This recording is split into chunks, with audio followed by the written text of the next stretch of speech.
The file on Klaus Brecker was closed on a Tuesday. The doctors didn't announce it. They simply stopped writing in it, the way you stop writing in a diary when the person it belongs to is already gone. He was still breathing, technically. The machines were still counting, but in every way that mattered to the people circling his empire, Klaus Brecker was already dead. What none of them knew, what none of them could have known, was that on the other side of that hospital door, a 6-year-old girl in a yellow coat was about to pull a dead man back to life with nothing but a prayer and a missing-eared stuffed bear. And by morning, everyone who had written Klaus Brecker off was going to have to reconsider everything. The doctors at Hamburg's Sankt Marien Hospital had stopped updating the file on Klaus Brecker. And not because they had run out of ideas, because they had run out of hope. The file sat in its tray on day 11, and no one reached for it. Klaus Brecker was the kind of name that northern Germany's criminal underworld spoke the way ordinary people spoke of weather. Not as a person, but as a condition. A force you prepared for and did not argue with. By the time he turned 38, he had built the most feared network of operations from Hamburg to Berlin, not through recklessness, but through a cold, surgical intelligence that made his rivals feel less like enemies and more like problems he hadn't gotten around to solving yet. He wore no gold, carried no weapon anyone ever saw, and needed neither, because in every room Klaus Brecker entered, the temperature dropped before he said a single word. And then 3 bullets from the Kessler faction's ambush outside his Altona warehouse put him on a hospital bed with machines breathing for him, and the temperature in every room he'd ever owned began to rise, because something had changed in the air, and everyone who depended on fear could feel it. Dr. Petra Voss had delivered impossible news to important families before. She was good at it. The precise, carefully stripped language of someone who had learned that false hope was a cruelty dressed as kindness. On day 3, she had spoken plainly, no meaningful brain activity beyond the most primitive stem functions, cascading organ failure beginning in the liver, a prognosis she described not as poor but as concluded. She signed the bottom of the form, set it in the tray, and did not pick it up again. In 11 years of neurosurgery, she had been wrong 3 times. She did not expect this to be the 4th. The underworld does not grieve. It reorganizes. By day 4, Klaus's lieutenant Gerhard Wolf had already begun quiet conversations with the succession lawyers. By day 7, the Kessler faction, the same men whose bullets now kept Klaus alive in the technical sense of the word, had moved into Hamburg's eastern port operations without resistance, because resistance requires a leader, and the leader was lying in room 12 with a tube down his throat. Business associates who had once driven 2 hours in winter rain to sit across from Klaus Brecker were now taking calls from his rivals and not calling back. The men who guarded his door did so out of habit and contract, not loyalty. And the visitors who came, and there were not many, arrived with careful eyes and left with phones to their ears. Not a single one came because they loved him, not one. But every Thursday night, a woman named Hannah Kaufmann would push her cleaning cart down the corridor of the private ward, and before she could turn the corner toward room 12, her 6-year-old daughter, Liesel, would slip away from the supply corridor where she was supposed to be sitting, walk through the door of that room on her own small feet, climb carefully onto the visitor's chair beside the bed, and do something no one else had done in 11 days. She would take Klaus Brecker's hand, and she would talk to him.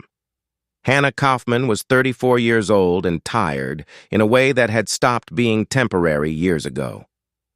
She had moved to Hamburg from a small town outside Freiburg at 22, with the belief that a larger city meant a larger life. What she found instead was a husband who left when the 3rd child arrived, a 2-room flat in Harburg with a radiator that worked when it felt like it, and the arithmetic of poverty. The daily calculations where every number is too small and every bill arrives too large. She worked 3 jobs to keep her children fed, early mornings at a bakery in Altona, afternoons at a laundromat in Wedel, and the overnight cleaning shift at Sankt Marien 4 nights a week. On Thursdays, there was no one to watch Liesel, so Liesel came along, small, quiet, unhurried, sitting in the supply corridor with her worn picture Bible, her stuffed bear whose left ear had gone missing 2 years ago and was never found. And a patience that shamed most adults Hannah knew. Hannah had every reason to keep her head down, to clean the room, change the bags, wipe the surfaces, and move on. She was barely keeping 3 children alive on a salary that didn't quite reach the end of the month. She did not have time for strangers. She did not have room for other people's grief. But Liesel did. Liesel always had room. Because her grandmother, before she died in Freiburg in the winter, Liesel was 4, had taught the girl something Hannah had half forgotten and half dismissed, that sleeping people are not absent, that the soul sits just beneath the surface when the body is still, and that if you speak to it gently and without wanting anything in return, it will hear you. Liesel had taken this as fact in the absolute way that children take things as fact when they come from someone they love. And so each Thursday, while her mother cleaned room 12, Liesel sat beside a tattooed, unconscious man whom she did not know and talked to him. She told him about the sparrow she had seen on the windowsill of their flat that morning, about Bear's missing ear, about the moon she had watched reflected in the Elbe on the walk to the bus stop, how it had looked like a broken coin lying at the bottom of dark water. She asked for nothing. She wanted nothing. She simply believed he needed to hear a voice that carried no agenda, and so she gave him hers. And somewhere beneath 11 days of gray nothingness, in the place where Klaus Brecker had been drifting without direction or desire, that small voice was the only light he could see, the only thing he moved toward, the only thread he had not yet let go. Then came the 11th night. The night Liesel herself was feverish, burning hot, impossible to settle, impossible to leave. The night Hannah received the emergency call and had no choice but to bring her sick child to work because there was no other option and no one to call, and the rent was already 2 weeks late. The night when Hannah, standing in room 12, with a crying, shaking 6-year-old in her arms and nowhere left to turn, made a decision she could not explain then or later, and laid her sick daughter gently on the chest of a man the entire medical establishment had declared unreachable. What happened in the 8 hours that followed was not medicine. It was not in any textbook Dr. Petra Voss had ever studied. And when she arrived at the hospital at 4:19 in the morning with her coat over her pajamas and sleep still in her eyes, and found Klaus Brecker awake, truly awake, eyes open, pupils responsive, his scarred hand resting deliberately across the back of a sleeping child, she stood in the doorway of room 12 for a long time without speaking, because there was nothing in her training that covered this. If this story does not stop you in the middle of whatever you were doing, nothing will. Because the most powerful man in northern Germany's underworld, a man who had survived ambushes and betrayals and 20 years of a life that should have killed him 10 times over, was not brought back by medicine or money or the loyalty of the men he commanded. And he was brought back by a 6-year-old girl with a missing-eared stuffed bear and the unshakable belief that he was not finished yet. Sometimes the most powerful person in a room is not the one who built an empire. It is the one who still believes, against every evidence the world has provided, that the person in front of them is worth saving. Hit that like button if you believe a child's faith can do what medicine cannot. Share this with someone who needs to be reminded that kindness is never wasted, not even in the rooms where the powerful go to die alone. And subscribe, because next we are going inside the story, inside room 12, inside the gray fog of a coma, inside the life of a woman holding 3 children together with tired hands and no safety net, to show you exactly how a closed file gets reopened. Because this story starts where most stories end, at the bottom, with nothing left, and a little girl who didn't know that was supposed to matter. Gerhard Wolf was standing in the corridor outside room 12 when the monitor changed. He had come to the hospital that Tuesday evening out of duty rather than hope, to check the machines, to speak briefly with the guards, to make sure that whatever transition was coming would proceed without disorder. He had a meeting scheduled for the following morning at a bar on the Reeperbahn, where 3 of Klaus's senior men would be waiting with careful faces and careful questions, and Gerhard needed to be ready with careful answers. That was the world he lived in. Careful, measured, moving forward because standing still was something only the dead could afford.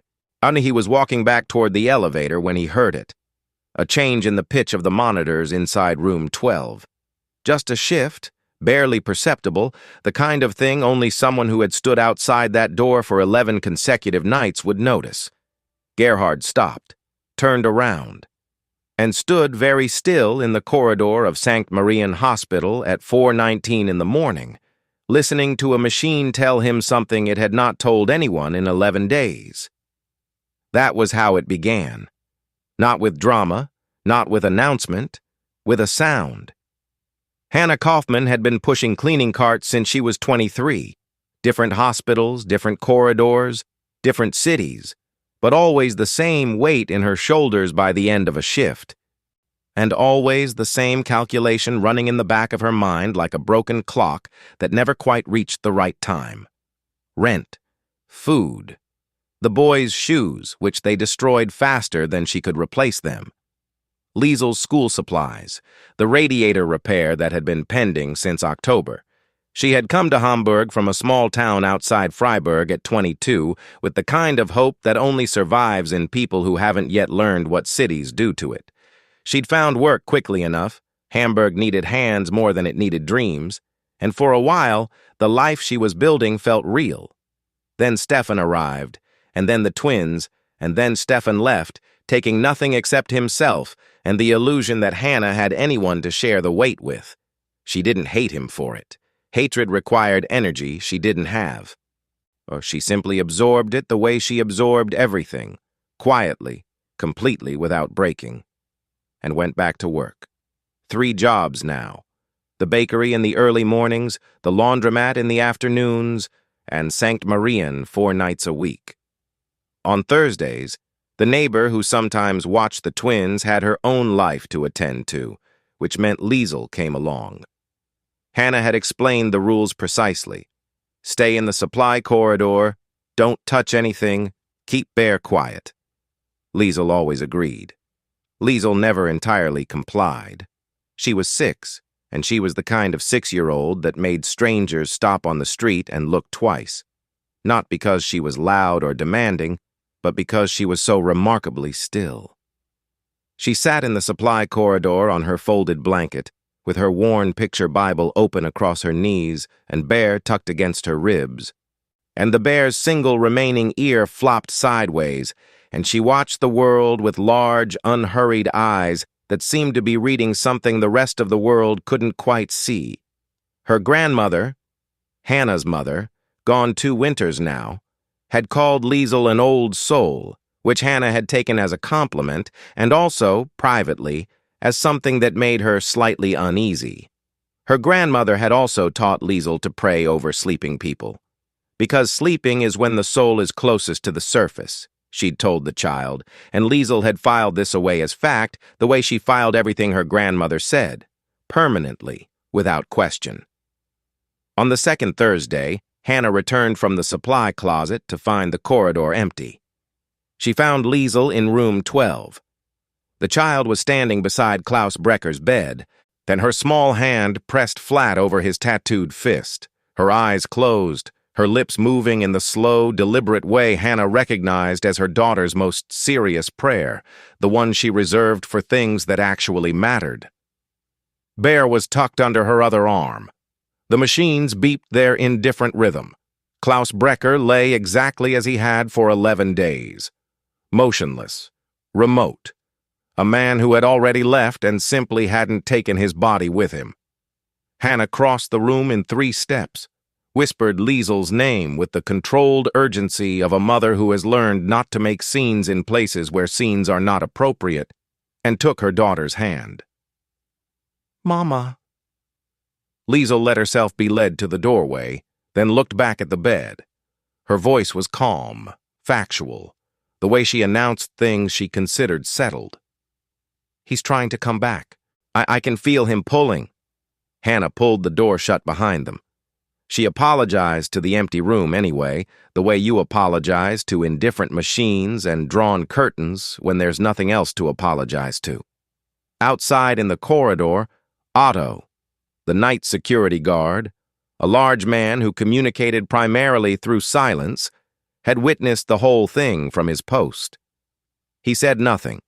When he filed his incident report later that evening, he left the section about room 12 blank. That night, in the flat in Hamburg after the twins were asleep and Liesel was breathing slowly in the corner bed, Hannah lay on her back staring at the ceiling and thought about what her daughter had said. She hated herself for how long it took her to stop almost believing it. The bar on the Reeperbahn had no name on the door, which was the point. Gerhard Wolf had been using its back room for meetings since before Klaus Brecker had the kind of name that required back rooms. The table was round, also deliberate, Klaus's instruction from years ago, because a round table had no head, and a table with no head meant every man sitting at it had to reckon with every other man equally. Klaus had understood power the way engineers understood load-bearing walls, not as something you displayed, but as something you distributed correctly. Now Klaus was in a hospital bed, and Gerhard was sitting at the round table with 3 men who were trying very hard to look like they weren't relieved. He didn't blame them. He understood them. That was the particular burden of Gerhard Wolf. He had spent 30 years understanding people, which made it very difficult to hate anyone properly. And he had loved Klaus, in the way that soldiers love commanders who are better at the war than anyone else in the room. Not warmly, not easily, but genuinely, in the deep structural way that loyalty becomes its own kind of faith when it lasts long enough. And now 11 days of silence had done what no rival had ever managed. It had created a vacuum, and vacuums in their world were never empty for long. The Kessler faction had understood this faster than anyone. Within 72 hours of the ambush, their people were already moving into Hamburg's eastern port operations, quietly, without announcement, the way water moves into a crack before it freezes and splits the stone. By day 8, 2 of Klaus's distribution contacts in Wandsbek had stopped returning Gerhard's calls. By day 10, a customs official who had been on the Brecker payroll for 6 years had taken a meeting with Kessler's intermediary in a cafe in Blankenese. News traveled fast when there was money attached to the direction it traveled. What the Kessler faction had not anticipated, what almost no one knew, was why Klaus had called the meeting at the Altona warehouse the night of the ambush. Not to consolidate, not to expand, to surrender it, all of it, on record, in front of witnesses, with a lawyer present and the paperwork signed. Klaus Brecker had spent 2 years quietly redirecting funds, shutting down operations, compensating the families his empire had spent decades bleeding, and that night was supposed to be the final act, the public one, the irreversible one. The Kessler faction had learned of it 4 days before it happened. And they had understood immediately what Gerhard was only now beginning to understand. A repentant Klaus Brecker, walking away cleanly, on record, with his legitimacy intact, was a far more dangerous thing than a criminal Klaus Brecker they could predict, manage, and eventually replace. A man who escapes the life becomes a story. Stories are harder to kill than men. So they had sent 3 men with guns instead of a handshake. Gerhard looked at the papers on the table in front of him. Succession language, transition frameworks, the architecture of an ending. The youngest of the 3 men across from him, Fischer, 29, ambitious in the way of people who had not yet been disappointed enough, leaned forward and asked the question they had all been circling for an hour. "What happens if he wakes up?" Gerhard was quiet for a long time. Not long enough that Fisher looked uncertain about whether he'd spoken aloud. "He won't," Gerhard said. He gathered the papers, folded them, and put them in his coat pocket. The meeting was over. 3 kilometers away, in her office at Sankt Marien, Dr. Petra Voss was reviewing Klaus Brecker's overnight readouts before her morning rounds. She moved through them efficiently, the practiced speed of someone who had long since learned to read these charts the way a musician reads notation, quickly, fluently, trusting her instincts to flag what mattered. She paused at Thursday's data. 11:47 p.m. A small, unexplained uptick in neural activity across 2 regions. Brief. Gone within 4 minutes. She frowned, made a note, possible instrument calibration error, recheck sensors, and moved on. In room 12, the machines kept their rhythm. On the bedside table, beside the untouched water glass and the medical chart no one was updating anymore, sat a small folded piece of paper that had not been there the previous evening. A child's drawing, a man in a hospital bed, crude and careful in equal measure, with a yellow sun filling the upper corner of the page, its rays reaching downward like arms. Beneath the bed, in large, uneven crayon letters, one word, Aufwachen, wake up. There was no up or down, no before or after, no pain, which might have been a mercy, and no peace, which meant it wasn't. Klaus Brecker existed in the gray the way a stone exists at the bottom of a river. Present, heavy, entirely without purpose. He did not dream. Dreams require a self to inhabit them, and whatever self he had once possessed had dissolved somewhere in the first hours after the warehouse, leaving behind only the faintest residue of awareness, like smoke after a fire that has long since gone cold. Sounds reached him, but most arrived stripped of meaning. A woman's voice, precise and unhurried, spoke words his mind could not assemble into sense. Activity, function, prognosis, carrying the particular flatness of someone who had learned to deliver bad news without letting it land on her own chest. He felt nothing from that voice. It passed through him like wind through an empty building.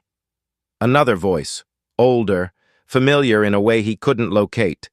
A man's voice, careful and measured, speaking of timelines and transitions and arrangements. The voice of someone already on the other side of a decision.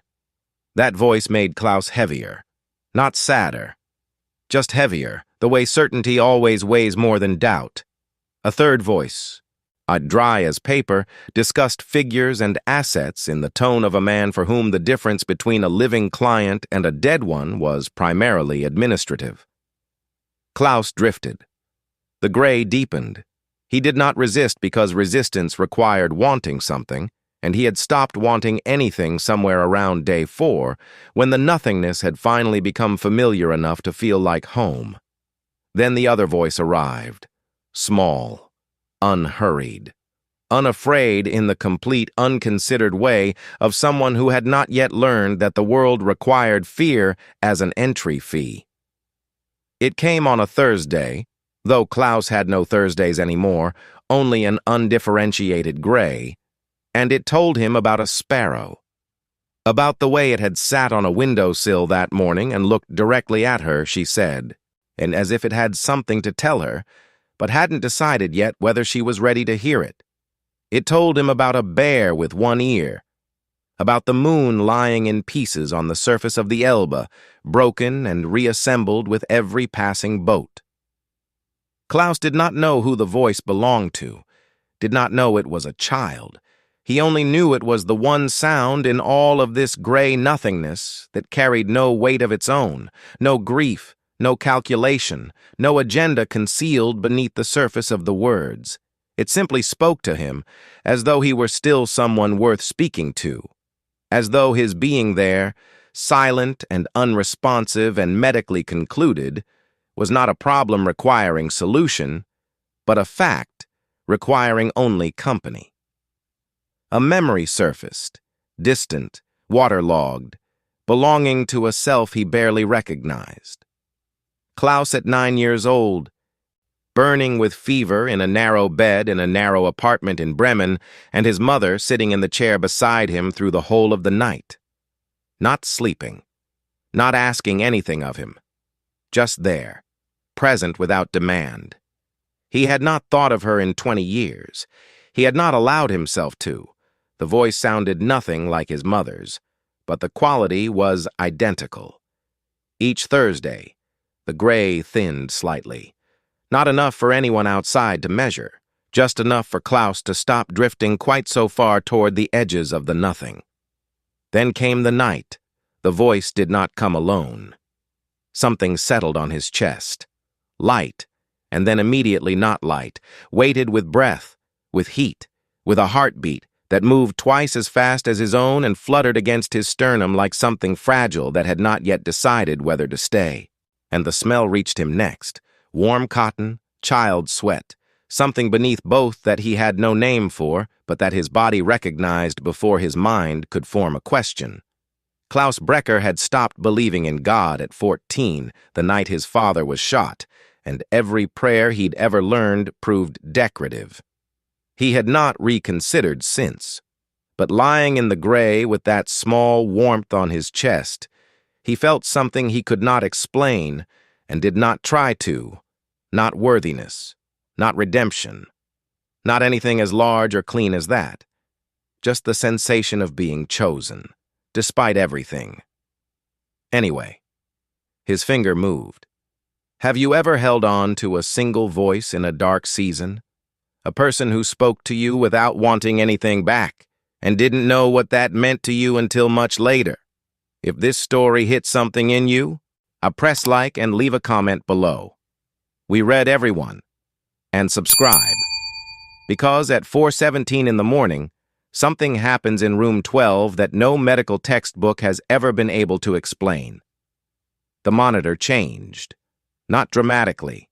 No alarm, no sudden spike. Just a shift in rhythm. Subtle as a change in wind direction. The kind of thing you would miss entirely unless you had been listening to the same flat line for 11 consecutive nights and had learned its silence the way you learn a person's breathing in sleep. Hannah heard it from the corridor. She was refilling her mop bucket at the utility sink, 20 feet from room 12's door, and she heard the pitch change, and her hands stopped moving before her mind caught up with why.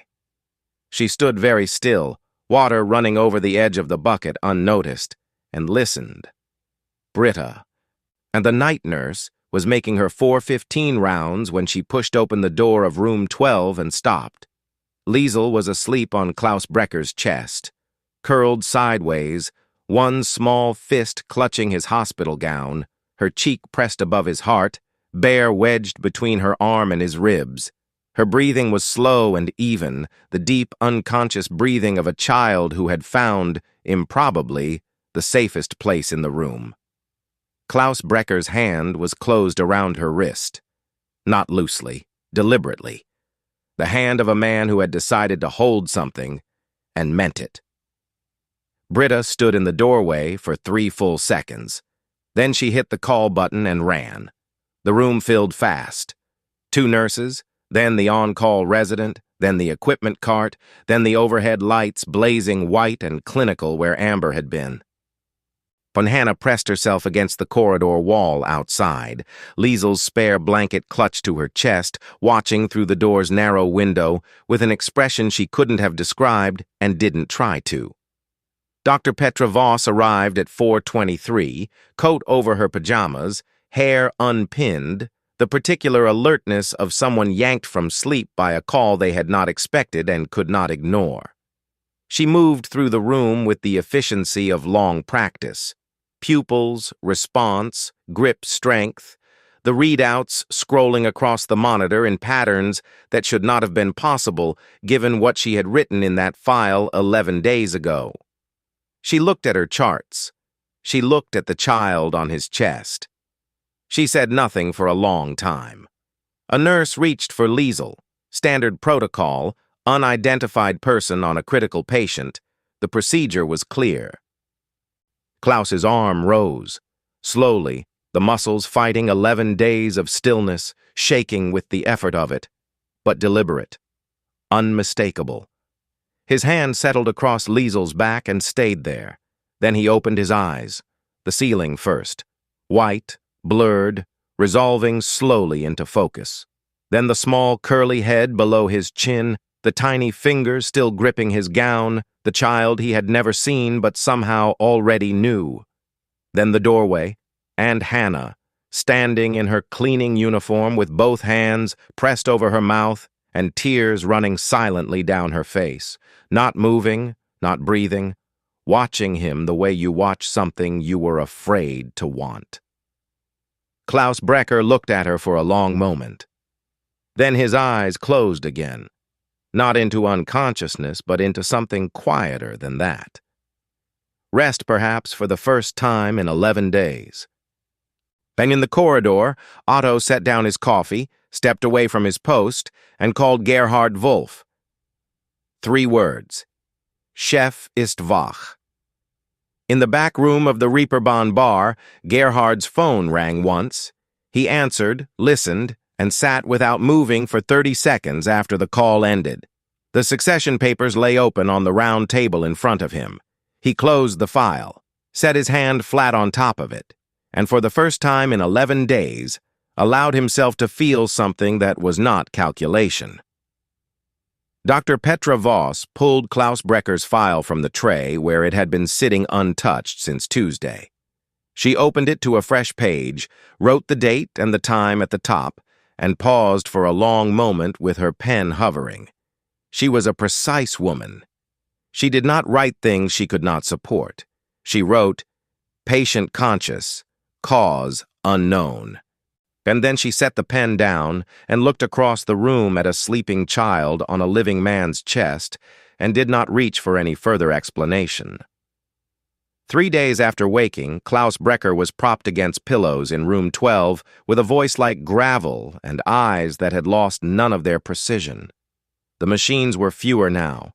The tubes were gone.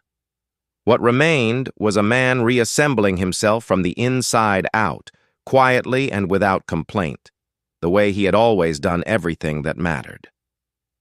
Gerhard arrived at 9 in the morning expecting questions about the Kessler faction, about territory, about the succession papers he had not yet mentioned and was not looking forward to mentioning. Klaus looked at him and asked, "The child, who is she?" Gerhard produced what he had. Hannah Kaufman, 34, night cleaning staff, Thursday shifts, 3 children, flat in Harburg.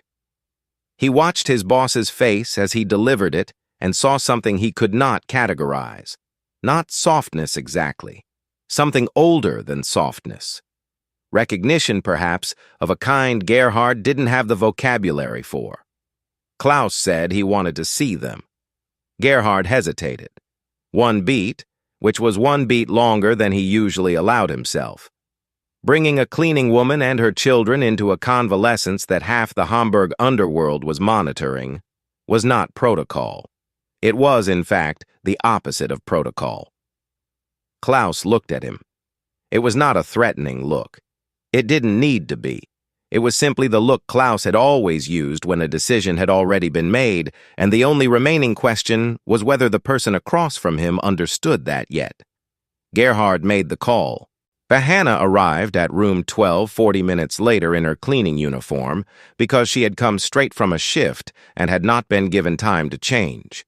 She stood in the doorway with the careful stillness of someone who has learned that the wrong movement in the wrong room can cost everything. She was certain, in the cold, settled way of someone who has been certain of bad news before, that she was about to lose her job. Or worse. Liesel walked in ahead of her, climbed onto the visitor chair without invitation, and studied Klaus Brecker with the frank, unsentimental gaze of a child who has not yet learned that powerful men require a particular kind of deference. Klaus looked at Liesel for a moment. Then he looked at Hannah. He told her, in the rough, careful voice of a man relearning how to mean things, that he had heard her daughter's voice every Thursday night, that it was the only sound in 11 days that had given him anything to move toward, that he did not know how to repay that and was not going to insult her by trying. Hannah stood in the middle of the room and cried. Not from gratitude, or not only from that, from the particular relief of being seen completely by someone, even this someone, even here, the relief of mattering briefly without having to earn it first. Gerhard stepped back into the room at 9:30, phone in hand, face arranged into the careful neutrality of a man delivering information he would rather not deliver. The Kessler faction had learned Klaus was awake. Their response had taken less than 6 hours. Hannah Kaufman's employment file had been pulled by an anonymous party. Someone had been asking questions: her address, her schedule, which school her children attended. The temperature in the room changed. Klaus's expression did not. He gave Gerhard 2 instructions: voice quiet and absolute. First, move Hannah and her children tonight, somewhere clean, somewhere no one connected to either faction could reach. Second, find out who inside the hospital administration had leaked Hannah's file and make sure they understood the cost of that decision. He did not elaborate on what the cost was. He didn't need to. Hannah had heard every word. She turned from the window and looked at Klaus directly, standing in her cleaning uniform in the middle of his hospital room, with the posture of someone who has very little left to lose and has therefore stopped being afraid of people who have a great deal. She told him she would not be part of a world where people were hurt on her behalf, that her children came first, last, and entirely, that if his protection arrived with violence attached to it, she wanted none of it. Not the protection, not the connection, none of it. Nobody spoke to Klaus Brecker this way. Gerhard had gone completely still beside the door, in the manner of a man calculating the distance to the exit. Klaus looked at Hannah for a long moment. "You're right," he said. 2 words. Gerhard would think about them for weeks afterward, not because of what they meant, but because of how long it had been since he had heard his boss say them to anyone. Klaus Brecker was discharged from Sankt Marien on a gray Tuesday morning, 2 weeks after waking. He walked out through the main entrance without announcement. Gerhard 2 steps behind, a car waiting at the curb. The Hamburg sky was the color of old concrete. He stood on the pavement for a moment and breathed the cold air and said nothing. The underworld had been waiting. It always waited. Patient, watchful, reorganizing itself around whatever power was available. And when word spread that Klaus had walked out of that hospital under his own strength, the calculations shifted again overnight. The wolf was back. Territory would be reclaimed. The Kessler faction would be answered. That was what everyone expected. Gerhard expected it. The men who had stayed loyal expected it. Even the men who had not stayed loyal expected it, which was why several of them had stopped sleeping well. Like what happened instead was this. Klaus summoned the Kessler faction's intermediary to a meeting at a lawyer's office in Eppendorf, not a bar, not a warehouse, not any of the rooms where their world conducted its real business. A lawyer's office, with a legitimate attorney present and a document prepared in advance. He was handing over the territory. All of it. On record. Witnessed and signed. The ambush had been designed to prevent exactly this. Instead, it had given Klaus 11 days in a gray nothing to become more certain than he had ever been that walking away was the only direction that remained honest.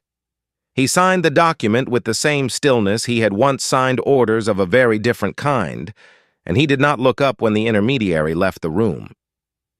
Gerhard watched from the corner and understood something he didn't have words for. Klaus wasn't weak. He was finished with a particular kind of strength, the kind that had cost everyone around him something, including Klaus himself, for 20 years. The foundation was registered the following week. He named it Aufwachen, Wake Up, and built it around 3 functions: emergency housing for single-parent families in Hamburg's outer districts, overnight childcare programs inside hospitals for cleaning and night shift staff, and support networks for children growing up in the city's poverty margins. Real work, real funding, no shadow attached.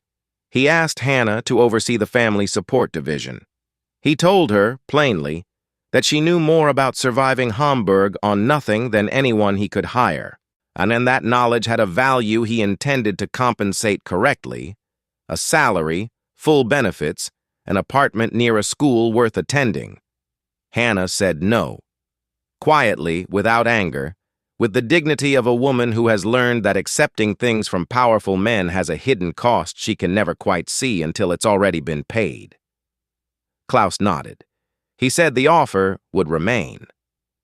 2 weeks later, he was sitting alone in the Foundation's new office, a converted warehouse in Hamburg, empty except for folding chairs and the smell of fresh paint, staring at a wall he had been told would eventually hold a mural. He was not sure what he was waiting for. He was not sure that was the right question. Liesel found him there. She climbed into the chair beside him without asking, but the way she did everything, without seeking permission for what she had already decided was right. She opened her picture Bible in her lap, found a page apparently at random, and began to read. Slowly, carefully, sounding out the longer words with her finger tracking beneath each line. Klaus sat perfectly still. He listened to a 6-year-old read him scripture in a warehouse purchased with money earned through 2 decades of violence. And somewhere between the second sentence and the third, he stopped knowing whether he wanted to laugh or come apart entirely. He did neither. He just listened, all the way to the end. When she finished, she looked up at him with the patient expression of someone waiting to see if the lesson had landed. "Read it again," Klaus said. She did. In the doorway behind them, and Hannah stood with her coat still on from the walk over, watching her daughter read to a man the world had written off and then failed to kill. She stood there through the whole second reading without moving. She called Klaus the following morning and told him she would take the job. 6 months after room 12, the warehouse in Hamburg smelled of fresh paint and coffee and the particular organized chaos of a room filled with children who have been told they may run. The walls told the story more honestly than any report could. Photographs of families rehoused, pinned in rows beside letters written by women who had found somewhere safe to land, and drawings from children who had spent Thursday nights in the new care rooms at Sankt Marien and 2 other Hamburg hospitals while their mothers worked the shifts that kept everything from falling apart. A bulletin board thick with notes, some formal, some just a few words on torn paper, from people who had needed one thing to go right and had found it here. At the center of the largest wall, the mural. 3 weeks of neighborhood children and paint and arguments about which shade of blue belonged to the Elbe.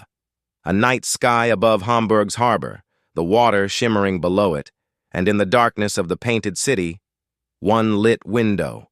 Small, warm, deliberate. The only light on the wall that wasn't a star. Liesel ran beneath it with Bear tucked under her arm, her twin brothers in pursuit, and the 3 of them generating more noise than the rest of the room combined. Nobody stopped them.